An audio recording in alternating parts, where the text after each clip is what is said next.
And here to talk about all of those injuries, including Breece Hall, we do want to bring in our NFL insider, Josina Anderson. So, Josina, we just heard Breece Hall, torn ACL. He is out for the season. Initial reactions to that news for Breece Hall. I mean, he was off to a great start. Well, I think when you hear quiet, which is really nothing at all for a long time, it's almost kind of another way of confirmation of what you already suspect. And it's very rare that when the initial assessment on a player is an ACL injury, that it doesn't end up being an ACL injury, particularly when they can do a manual test on the field to sort of get that initial indicator, which most times ends up being that. Usually what you're trying to determine is if there is additional damage to the ACL once that initial assessment is done. And in this case, getting a text from a league source that in addition to having that ACL injury, that Breece Hall has some damage that the source is calling minor to the meniscus.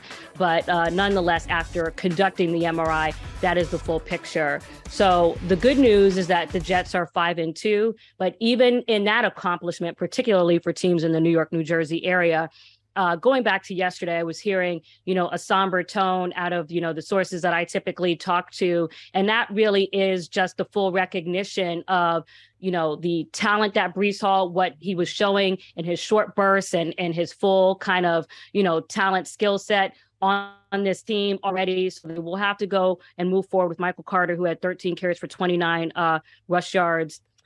In this past game, is their fourth rounder out of North Carolina, has been with the Jets 2 seasons, did have 639 rush yards and 4 touchdowns in that rookie season. So you did see somewhat of a burst out of Michael Carter and a few opportunities that he did get after Hall went down. And that's the way that they're going to have to continue to go without him. And Josina, you talked about Michael Carter. How confident do you think they are in him and his performance moving forward? I mean, he's someone that can do it. He's obviously was able to accumulate over 600 rush yards from a rookie perspective. So the talent is there. I think the extra dynamic ability that you get with Breece Hall is the fact that he runs a 4.3 40. So you saw that speed on one of those initial, outbursts that he had at the beginning of the game and just throughout this season, where you can see that speed does count. It does matter when the defensive backs or the other team's opposing defense is chasing you down. It doesn't mean that they cannot be productive with Michael Carter. He can do it. It's just that he in and of himself will have to take it to another level, and they will have to continue to work their depth around him. And Josina, I want to talk about some other injuries that we mentioned off of the top of the show. DK Metcalf, Antoine Winfield, a lot of injuries that are happening, and that happens in the NFL, but it just seems like in week 7, a lot of big names going down, impacting a lot of teams, a lot of positions all across the board.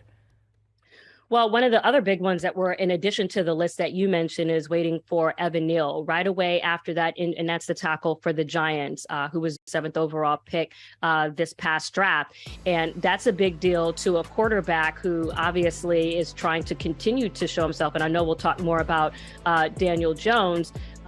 But that's a big deal from the protection standpoint, and particularly when you're looking at how the improvements that he's been making in terms of protecting the ball.